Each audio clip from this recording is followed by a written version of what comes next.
Well, I'm finally almost done with Christine. It's been taking me a long time to read because, I've been having my morning routine disrupted, and so while I wait for the bus, I just stare into space thinking about how I wish I was dead instead of reading it, so it's taken me a little longer. So I got to another part that just confirms everything I was already saying. This car loses its hood while attacking this guy, and the fucking hood regenerates while it's driving back. How much does a hood weigh? I don't know, probably about 20 pounds. 20 pounds of metal. Just made out of nothing. If you have that available to you, you have to fucking capitalize on it. We live in a kind of universe where if you want stuff, you have to go find it somewhere. You can't just manufacture 20 pounds of metal out of nothing. And if you can turn a profit. Man, sometimes I wish I was the financial advisor to people in Stephen King's novels. I don't do that well with finances, but it's because I don't have supernatural metal-making abilities as far as anyone knows.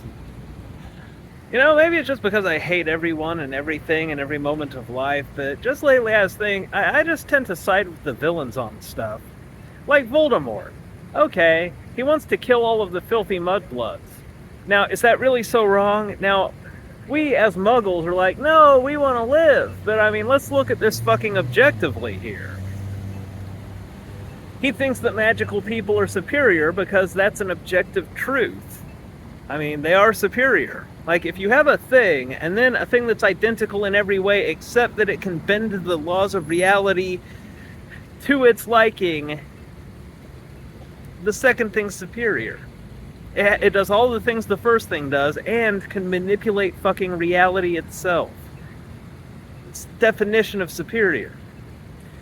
And also, wizards have real love. Now, sometimes that goes the wrong way. Like, Snape has a crush on Harry Potter's mother, and dies a virgin after, looking after her bastard son after she's dead. Okay, so it goes wrong, but here's the thing. Ginny Weasley had a crush on Harry Potter and marries him. And that's the more common outcome in the wizard world. You really got to be careful who you have a crush on in your first year of school, because in the wizarding world, you might end up pining for them even when you're 50 or married to them. So, you better choose wisely. What was I trying? Oh yeah, Voldemort is right. Voldemort did nothing wrong. Hashtag. One thing I wonder about in any story where there's magic, my mind always goes there. What about space, though? I remember there was an episode of Buffy the Vampire Slayer where a meteor hits and it has a demon in it. And it's a Queller demon. It was summoned by some guy to take care of some crazy people. That's not important. But what really struck me was, I'm like, so there are demons in space. So I'm like, it just makes me think of like Europa, Ganymede, and that's just the space near us. And then there's all these other stars. Do they have fucking magic? Do they have their own demons? Do they have their own non-magical life forms that are tormented by the demons? There's so much, it's opened up literally a whole new universe just with this one asteroid. But I think this about the fucking magicians. Okay, let's assume Voldemort is right, because he is. And we go ahead and get rid of all of the non-magical people. Fantastic. So do we continue our space exploration? And if so, do we use magic? And does magic work in space? Because, where does magic come from? Does it come from large gravitating bodies? If you asked your wizard in Harry Potter, they probably wouldn't be able to tell you. Maybe Voldemort wasn't right. These people don't know fucking anything. It seems like... Motherfucking asshole. 20 motherfucking minutes of loud fucking noise later, where the fuck was I? Jesus Christ, fucking die, please. For fuck's sake. Every loud person with some loud shit needs to fucking die in agony. That shouldn't be a controversial opinion.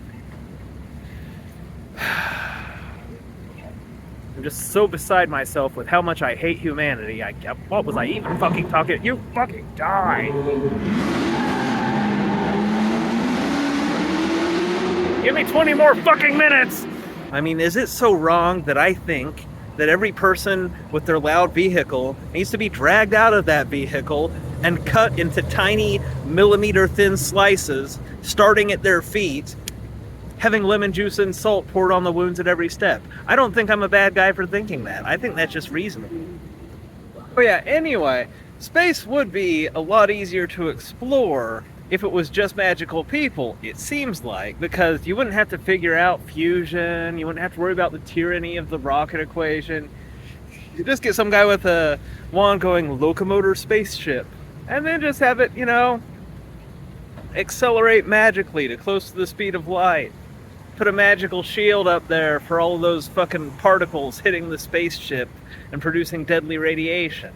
But that's only if magic works in space. Does anybody know if magic works in space? Now, the wizards, they study, astrology, but they don't study astronomy, or astrophysics, or any physics. But do they really need to? I mean, there's so many questions. It seems like what the wizards should be trying to do is creating a spaceship to go to another planet, terraform that with magic, and then never have to worry about this statute of secrecy.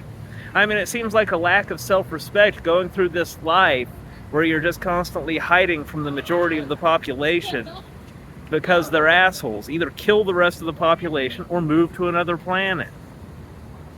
I don't know, maybe I should be the financial advisor for fucking Harry Potter universe. I mean, it's not really finances, but just any kind of advisor. Why don't you do some shit efficiently? Am I missing the point? Yes.